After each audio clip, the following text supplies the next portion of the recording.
Why is it so attractive to join IFC? What benefits do you get from joining? Why are there so many conditions like that? First of all, joining IFC comes with incentives, everyone. What kind of incentives?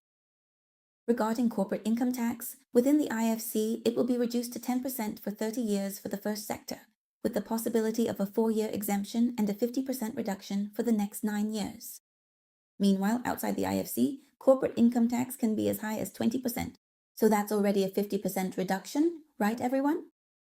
In addition, personal income tax for experts will be completely exempted until 2030. For foreign experts, work permits can be valid for up to 10 years, whereas outside the IFC, you can only apply for up to 2 years, usually just 2 years.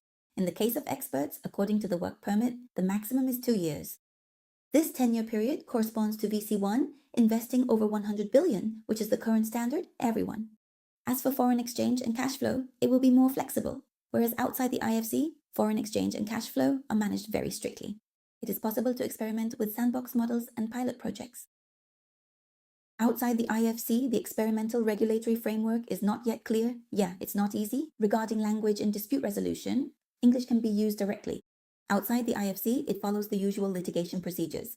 In terms of accessing capital, it serves as a centralized place to approach funding sources, raise capital, and the success rate will be higher because you are already meeting international standards. Outside of the IFC in general, it's difficult because you have to prove compliance and governance conditions.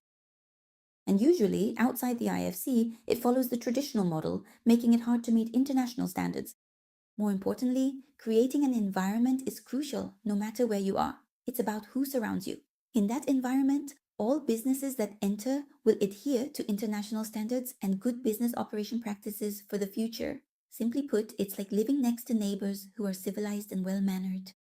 The government's goal is to attract and create an environment that is not just about cheap labor anymore, but gradually to position ourselves as a financial center, starting with IFC centers like this one. That is the direction for the future.